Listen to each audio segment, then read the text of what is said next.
Chapter 25, Escape. At 10 by the kitchen clock, the Fitzgibbons went to bed. Dragon was put out, the doors locked, the lights turned off.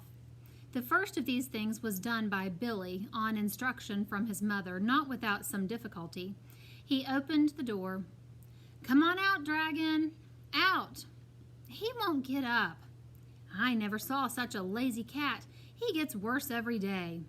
Finally, Dragon, protesting with only the sleepiest of whines, was picked up and deposited on the back porch. He scarcely opened his eyes.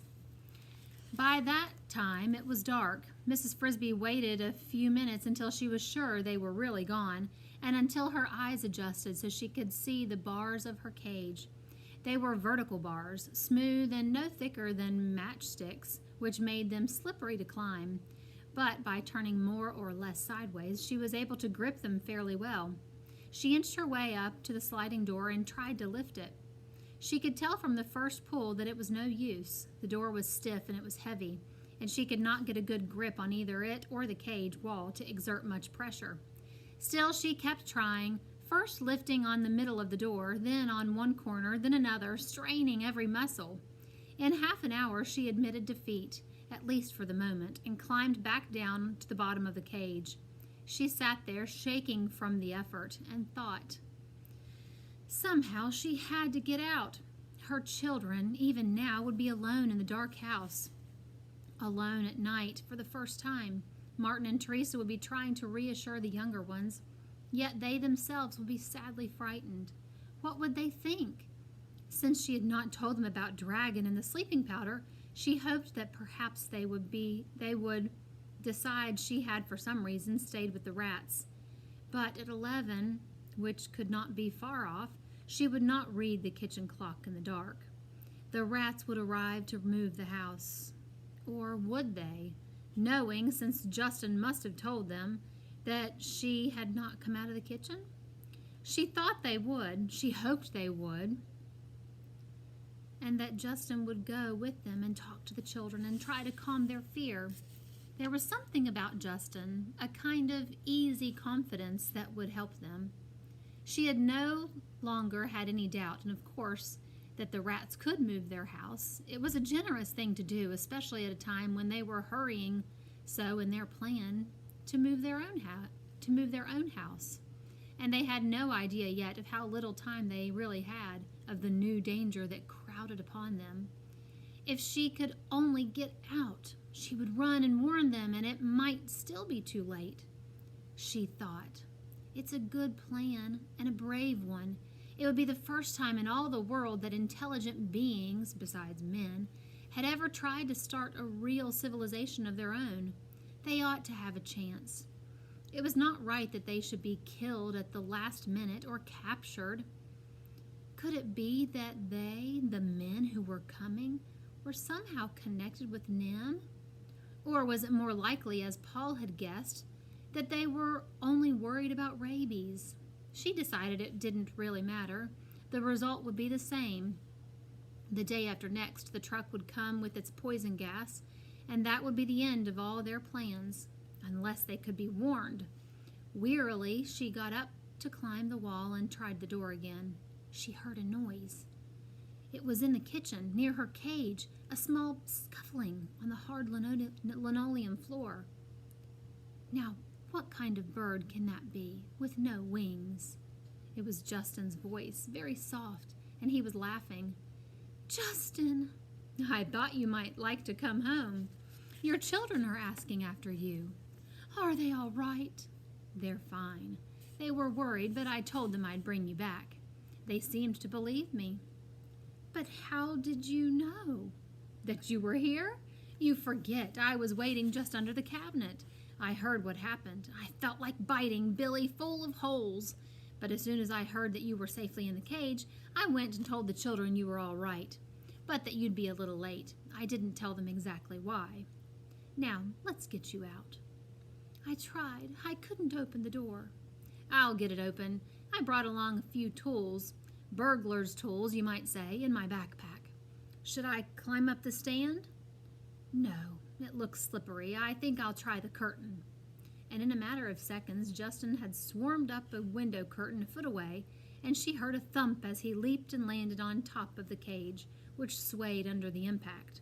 The noise was slight, but they both listened intently for a moment to see if it produced another from upstairs. All quiet. "Now let me look at the door." Justin climbed easily down the side of the cage. "Oh, I hope you can get it open." "I can," Justin said, examining it. "Easily enough, but I don't think I will." "Why not?" "Because you couldn't," Justin said, "and they'll know that, so they won't be curious. Let's make it open itself." As I expected, it doesn't have real hinges. He had pulled a small metal bar out of his backpack and was working as he talked. "Just little wire rings, dime store quality, cheap, flimsy things. They're always coming apart." As he said that, one of them came apart. The door sagged and hung crazily by one corner. "There, you see? You couldn't help it if they put you in a defective cage. Come on out." Mrs. Frisby climbed through and stood with Justin on top of the cage. "Now," he said, "we shinny down the stand like a fireman's pole. You go out the way you came in, under the cabinet, through the hole. I'll go out the way I came in, through the attic. I'll meet you outside." "Justin," said Mrs. Frisby, "there's something I've got to tell you, something I learned." "Wait till we're out," said Justin. "We've got to hurry. You see, we're having a little trouble moving your cinder block." He was off, running silently into the front of the house, from which the stairway led up 2 flights to the attic. Mrs. Frisby crawled under the cabinet, searched in total darkness for the small hole, and finally let one foot slip down. She dropped through. The square opening in the foundation was easier to find. It glowed palely ahead of her, lit with moonlight. Justin was waiting for her as she came out of the corner of the screen. The night was warm, and a half moon shone on the farmyard. "Now," he said, "what was it you wanted to tell me?" He spoke seriously. He had heard the urgency in her voice. They hurried toward the garden, rounding the back porch. There, a dark heap in the moonlight, lay Dragon, no threat to anyone. "Some exterminators are coming to poison all of you," Mrs. Frisby told him, as briefly as she could, of the conversation she had heard at the Fitzgibbons' dinner table. "7 rats?" Justin said. "Rabies, it might be, but I'll bet it was Jenner. When are the men supposed to come?" "The day after tomorrow." To her surprise, Justin stopped. He looked at her in admiration. "You know," he said, "I had a feeling the first time I clapped eyes on you that you'd bring us good luck." "Good luck?" She was amazed. "Oh, it's bad news. It's serious. We'll have to change our plans, and quickly. But think how much worse it would have been if you hadn't overheard it. We wouldn't have had any chance." They came into the garden. "Is Nicodemus here?" Mrs. Frisby asked. "No. In a few minutes I'll go and tell him, but first we need your help to get started moving your house." "My help? What can I do?" "You can talk to your neighbor. She seems to think we're stealing your cinder block. She bit Arthur in the leg."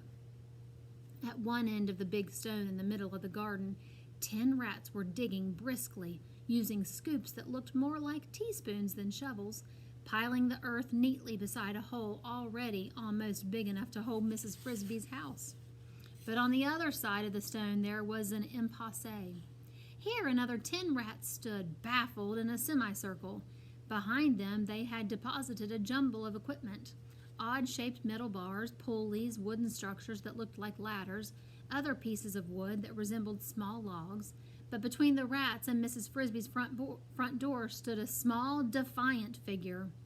The rats, looking enormous by comparison, remained a respectful distance away from her. "Why," said Mrs. Frisby to Justin, "it's the shrew." "Yes," said Justin, and acting shrewish. One of the rats was speaking. Mrs. Frisby recognized Arthur. "But I told you, ma'am, we do have Mrs. Frisby's permission. She wants us to move her house. Ask the children. Call them out." "Don't tell me that. What have you done with Mrs. Frisby? It's a good thing the children haven't heard you. They'd be frightened half to death. If Mrs. Frisby wanted you to move her house, she'd be here." "It's all right," called Mrs. Frisby, running forward. "I'm here." Mrs. Frisby, called the shrew, you're just in time. I heard a noise and came out and found these creatures trying to dig up your house. I tried to explain it to her, said Arthur, but she won't believe me. I certainly won't, said the shrew. He said you asked him to dig up your house, thieving rats. It's true, Mrs. Frisby said. I did ask them, and they said they would. It's very kind of them. Kind, said the shrew. Great hulking beasts. What do you mean? It took several more minutes of reassurance by Mrs. Frisby before the shrew grudgingly moved aside, still muttering warnings. I wouldn't trust them. How do you know they'll do what they say? That, of course, Mrs. Frisby could not explain to her. The rats now commenced to dig busily at the dirt on top of and around Mrs. Frisby's cinder block. Justin said, I've got to go and talk to Nicodemus. You'd better get the children out. Mrs. Frisby hurried into her house. She found them waiting in the living room, unaware of the small crisis that had been taking place outside. As Justin had said, they did not seem worried. We were scared at first, Teresa said, but then one of the rats came to see us. He couldn't come in, but he called to us, and we came out, Martin and I. He said his name was Justin. Have you met him? He's very nice. I've met him, said Mrs. Frisby. Now we'd better go outside. They're getting ready to move the house.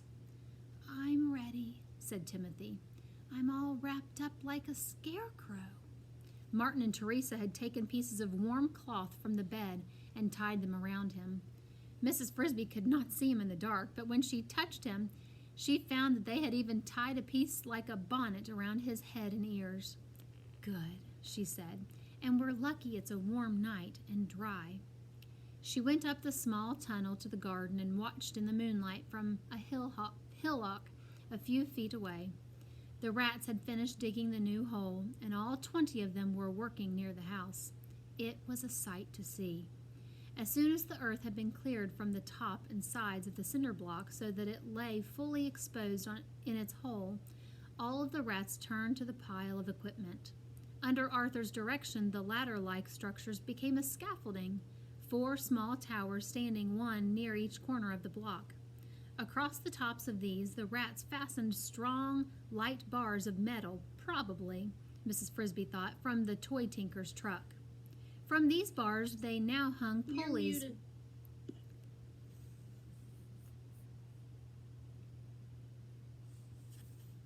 Thank you. Under Arthur's direction, the ladder-like structures became a scaffolding, 4 small towers, standing one near each corner of the block. Across the tops of these, the rats fastened strong, light bars of metal, probably, Mrs. Frisby thought, from the toy tinker's truck. From these bars, they now hung pulleys wound with strong, thin cords, and at the ends of the cords, they fastened hooks, which they slipped into the oval-shaped holes in the block and pulled taut. 5 strong rats stood by each cord. One of them, Mrs. Frisby noticed, was bigger than the rest, her friend Brutus. Heave, called Arthur. The 20 rats strained on the cords, and the block rose an inch. Each rat stepped back a pace. Heave! Another inch. Slowly, the heavy block rose from the hole until it hung 2 inches above level ground. Steady, said Arthur. Get the rollers. 8 rats, 2 from each group, ran to the round pieces of wood. Mrs. Frisby had noticed earlier, these resembled sawed-up pieces of broom handle, each about a foot long. 2 rats to a roller, they slipped 4 of these under the cinder block so that they lay over the hole like bars across a window. Lower away, said Arthur, and the cinder block came to rest gently on the rollers. Let's see how it rolls. They slipped the ropes free of the pulleys and rehooked 2 of them to the front of the block. 9 rats now manned each rope. 2 stayed behind, watching the rollers. Heave! The rollers turned and the heavy block slid forward easily, like a truck on wheels, in the direction of the new hole. When it moved off the hindmost of the rollers, as it did every few inches, the two rats in the rear would quickly pick that one up and replace it under the front of the block. Almost like a game of leapfrog, Mrs. Frisby thought, but a well-rehearsed game. The rats had planned carefully. They knew exactly what they were doing. They moved with precision and never wasted a motion. Within a very few minutes, the first of the rollers lay across the new hole, then the second, and finally all four. The block was poised and in position. The hole was exactly the right size and shape. The rats had even dug out a new pantry hole in one corner and carved out the small tunnel that would connect the two rooms of the house. The towers and the pulleys were put up again, and the whole process of lifting and lowering was done in reverse. The rollers were pulled away, and the block was eased slowly into its new home. "It's done!" cried Mrs. Frisby. She felt like applauding. "Not quite yet," said Arthur over his shoulder. To the other rats he said, "Get the shovels and the backpacks." Pausing a moment to rest, he explained to Mrs. Frisby, "We're going to cover it with turf, and then we've got to fill up the old hole with the dirt from the new one, or Mr. Fitzgibbon will wonder who's been digging up his garden. Also, we've still to dig you an entrance hole." In her excitement, Mrs. Frisby had forgotten this small detail. She could not get into her house.